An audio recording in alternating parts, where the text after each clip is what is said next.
வாழ்க வளமுடன்.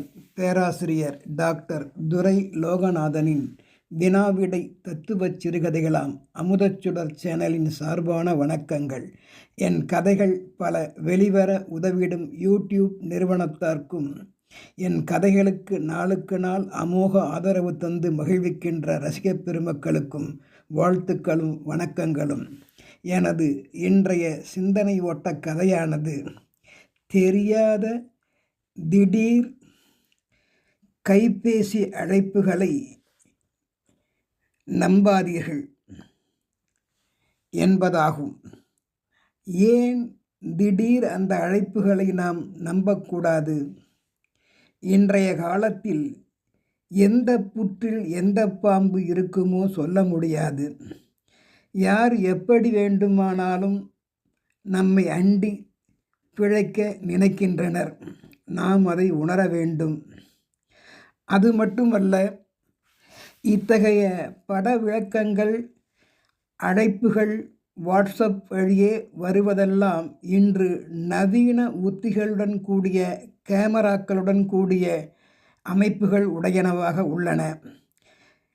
அங்கிருந்தபடியே நம்மை படம் பிடித்து நம் ஜாதகத்தையே கணித்து விடுவர் என்பதால் கதையாசிரியரின் உள்நோக்கம் தெரியாத திடீர் கைபேசி அழைப்புகளை நம்பாதீர்கள் என்ற தலைப்பு இன்றைய சிந்தனைக்கு உரியதாகும். வாருங்கள், கதைக்குள் செல்வோம். அன்று வியாழக்கிழமை. எப்பொழுது பொழுது விடியும் என்று காத்திருந்து மறுநாள் பொதுமக்கள் புகாரினை பெற்றிடும் ஓர் அரசு அலுவலகத்திற்கு முகுந்தன் என்ற இளம் வாலிப மேனேஜர் சென்றிருந்தார். அவருக்கு வயது 31 ஆயிற்று. நல்ல வங்கி வேலையில் உள்ள துணை மேனேஜர். குடும்பம் அமைத்து சரியாக வாழ்ந்திடும் அளவிற்கு மாத வருமானமும் குறைவில்லாது கிடைத்தது. உடன் பிறந்த மூத்த மற்றும் இளைய 2 சகோதரிகளும் அவருக்கு உள்ளனர், திருமண வயதில். அவர்களுக்கும் வீட்டினர் நினைத்தவாறு வரன்கள் அமையவில்லை. முகுந்தனின் பெற்றோர்கள் கூலி வேலைகள் செய்திடும் ஏழை மக்களே. இருந்தாலும் வாழ்க்கை போராட்டத்தில் சளைத்தவர்கள் அல்ல. எப்படியோ அத்தகைய சூழலிலும் தகுதி உள்ளது தப்பிப் பிழைக்கும் என்றபடி பிள்ளைகள் ஓரளவு கடின சூழ்நிலையை உணர்ந்து படித்தும் முடித்துவிட்டனர்.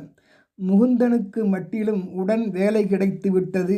எவரின் சிபாரிசுகளும் இல்லாமலேயே தகுதிக்கு கிடைத்த பரிசு அது. முகுந்தன் ஒரு பட்டினத்தில் பிரைவேட் நிறுவனம் ஒன்றில் துணை மேனேஜராக பணியினை மேற்கொண்டிருப்பவர். முகுந்தன் அன்றாடம் அவர் பணி முடித்து வீட்டிற்கு சென்றதும் எதிர்பாராத கைபேசி அழைப்புகள் சிலர் இவரை பாராட்டி மகிழச் செய்யும். அப்போது அவர்கள் கூறுவார்கள், நீங்கள்தான் எங்களுக்கு உதவிட வேண்டும். உங்களை பலமுறை அலுவலகத்தில் கண்டுள்ளோம். பொது நலன் பேணும் உங்களது செயல்பாடுகள் வரவேற்கத்தக்கன என்றும் புகழ்ந்து தள்ளுவர். புகழ் மாலையை சூட்டுவர். அவ்வாறான நிலையில் ஊக்கம் பெறுவார் முகுந்தன். ஆனால் சில நாட்களில் சிலர் முன்பின் தெரியாதவர்கள் எண்களிலிருந்து தங்களுக்கு திருமணம் ஆயிற்றா என்றும் கேள்வி கேட்பார்கள். உங்கள் மாத வருமானம் எவ்வளவு என்றும், வயதை பற்றி கவலையில்லை என்றும், நீங்கள் ஒரு சிறந்த வாலிபர், ஊக்கமுடையவர் என்பதை கேள்விப்பட்டுள்ளோம். உங்களோடு தொடர்பு கொள்ள நினைக்கின்றோம். உங்கள் புகைப்படம் மற்றும் விவரங்களை எங்களுக்கு அனுப்புவீர்களா? உங்கள் உடன்பிறப்புகள், தாய் தந்தையர், குடும்ப நலன் பற்றி சொல்ல முடியுமா என்றும் துளைத்து எடுத்து விடுவர். அப்போது என்ன செய்வது? யார் இவர்கள்? ஆண்குரல் போலவும் தெரிகிறது, பெண்குரல் வளம் போலவும் தெரிகிறதே என்று தடுமாறி விடுவார் முகுந்தன். முகுந்தன் பதில் பேசாமல் உடன் கட் செய்து விடுவார் அறிவு நுட்பத்தின்படி. இப்படியே சில மாதங்கள் கழிந்து போயின. தாய் தந்தையரிடம் இது பற்றி கூறினாலும் அவர்களும் வெளி உலகப் போக்கு, நவீன உத்திகள் சரியாக அறியாதவர்கள் என்பதால் தெரிவிக்கவும் அவர்கள் மனம் வருத்தப்படும்படியாக செய்திடவும் மனம் வரவில்லை முகுந்தனுக்கு. மேலும் அடுத்து சில நாட்களில் ஒரு நாள், என் அன்பே, எனது புகைப்படங்கள் சில தங்களுக்கு அனுப்பியுள்ளேன். நான் யாரென்று பிறகு சொல்கிறேன். உங்களுக்கும் என் புகைப்படம் பிடித்திருந்தால் அதை உற்று பாருங்கள். கொஞ்ச நேரம் அவசரப்படாமல் பதில் சொல்லுங்கள். நீங்கள் சிந்திக்க பல நாள் உற்று பாருங்கள். உங்களுக்கு கால அவகாசம் தருகின்றேன். மற்றவை நேரில் என்றும் வந்தது. தொடர்பு கொள்ள வேண்டுமா வேண்டாமா என்று தவித்து போனான் இளைய வாலிபன். அவனும் திருமண வயது உள்ளவர்தானே, என் செய்வார்? இப்படி இருக்க மேலும் 15 நாட்களுக்கு ஒருமுறை முகுந்தனுக்கு வெவ்வேறு நம்பர்களில் இருந்து அழைப்புகள் வரும். என் அன்புக்கு உரியவரே, சற்று பதற்றப்படாமல் நான் சொல்வதை கேளுங்கள். தாங்கள் தனிமையில்தான் தற்போது வசிப்பதாக அறிந்து கொண்டேன். நானும் தனிமையில்தான் திருமணமாகியும் ஒன்றுமில்லாமல் வாழ்கின்றேன்.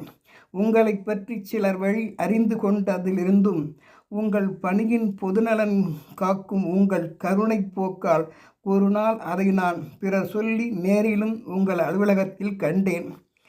நானும் உங்களின் அன்பை எதிர்பார்க்கின்ற அடிமையே. அப்படித்தான் ஆகிவிட்டேன். என்ன செய்வது தெரியவில்லை. என்னுடன் தொடர்பு கொண்டு எனது மன ஆறுதலுக்காக மெசேஜ் செய்ய மாட்டீர்களா?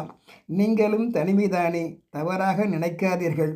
தவறு இருந்தால் நான் கூறுவதை மன்னித்து விடுங்கள். பேச்சுக்கு கூட துணையில்லாமல் வீட்டிலேயே முடங்கி அடைபட்டு கிடக்கும் என் மனதுக்கு உங்களைப் போன்ற நல்லவர்கள் பேச்சு சற்று ஆறுதல் அளிக்குமே என்றுதான் கேட்கின்றேன். வாட்ஸ்அப்பில் எனது புகைப்படத்தை பாருங்கள். என் தனிமை வேதனை உங்களுக்கே புரியும் என்று கண்ணீர் கலங்குவது போல் பேசி தங்கள் மெசேஜை எதிர்பார்க்கிறேன் என்றும் வைத்து விடுவார்கள். இவ்வித அழைப்பு மற்றும் போட்டோக்களில் இளம் வாலிப வயது என்பதால் என்ன செய்வது என்று தெரியாமல் திணறி போவார் முகுந்தன்.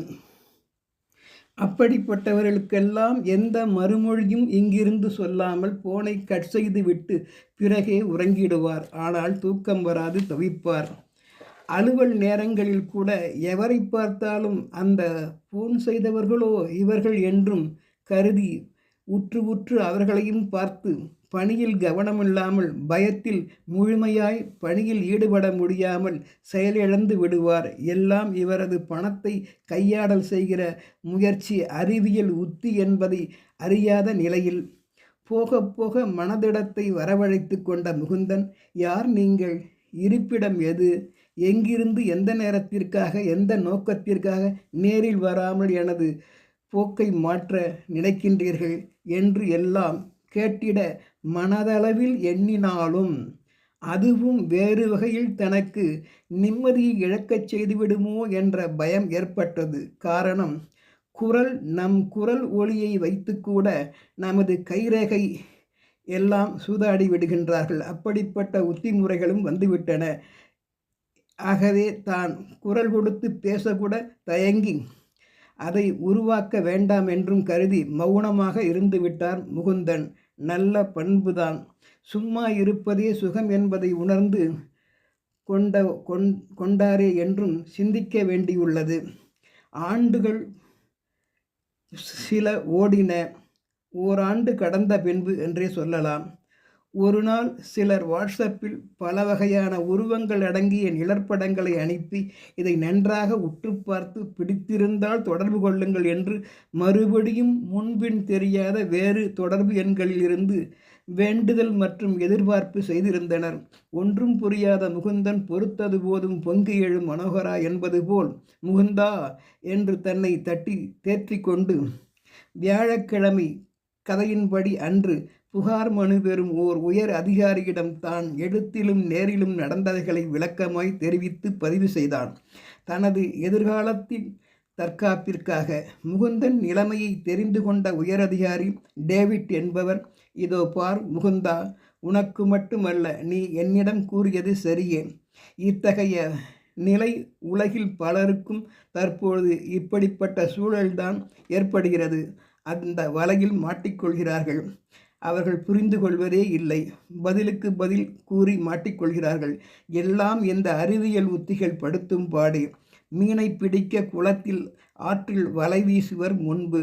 ஆனால் தற்போது அறிவியல் போக்கால் சிலர் அறிவுகட்ட உத்திகளாம் நாகரிகம் என்பது தங்கள் சுயநல மேம்பாட்டிற்காக அரங்கேற்றி வருகின்றது. அரசும் பல வழிகளில் எச்சரிக்கை மணி அடித்து கொண்டுதான் உள்ளது. நாம் தான் முன்னெச்சரிக்கை கொண்டு அதனை தடை செய்ய வேண்டும். நாம் தெரியாத நபரின் உரையாடலையோ அனுப்பும் பல வகை போட்டாக்களையோ வெகுநேரம் நாம் உற்று நோக்கினால் அது அவர்களுக்கு அதில் உள்ள கேமராக்களின் வழியே சாதகமாக விடுகின்றது. இதன் வழி அவர்களது திருட்டுத்தனத்திற்கு நவீன தொழில்நுட்ப உத்தியால் அவைகளின் வழியே நமது ஜாதகத்தையே கவனித்து நம்மை ஒன்றுமில்லாமல் ஆண்டியாக்கி நம் சேமிப்பையும் குறிவைத்து ஒரு கை பார்த்து நம்மை ஏமாளிகள் ஆக்கி விடுவார்கள். அப்படிப்பட்ட பலே திருடர்களாம் அந்த நவீன தொழில்நுட்ப கோமாளிகள் என்பதை மட்டும் நீங்கள் கூட இல்லை முகுந்தா. அப்பாவி மக்கள் பலரும் எவரும் மறந்துவிடவே கூடாது. போகாத இடங்களிலே போக வேண்டாம் என்றும், எப்பொருள் யார் யார் வாய் கேட்பினும் அப்பொருள் மெய்ப்பொருள் காண்பது அறிவு என்றும், எப்பொருள் எத்தன்மைத்தாயினும் அப்பொருள் மெய்ப்பொருள் காண்பது அறிவு என்றும், இந்த 2 குறள்களையும் எவரும் மறக்கக்கூடாது என்று டேவிட் எச்சரிக்கை செய்து, நாங்கள் இது பற்றி துப்பு துலக்கி கண்டுபிடிக்கின்றோம், கவலைப்படாதீர்கள், நிம்மதியாக உறங்குங்கள் என்று அரசு அதிகாரி கூறி அனுப்பினார். எனவே கதையாசிரியரின் நோக்கமானது திடீர் அழைப்புகள் நம்மை சில நேரங்களில் ஏமாற வைத்துவிடும் என்பதை அறிந்து நல்ல இலக்கினை நோக்கி வாழ்வோமாக. இப்போதைக்கு அப்போதே சொல்லி வைத்த ஒரு திரைப்பட பாடலாம். எத்தனையோ மேடுபள்ளம் வழியிலே அத்தனையும் தாண்டி காலை முன்வையடா என்ற பாடல் முழுமையாய் கேட்டு பாருங்கள், புரிந்துவிடும். வாழ்க வளமுடன், எச்சரிக்கையுடன்.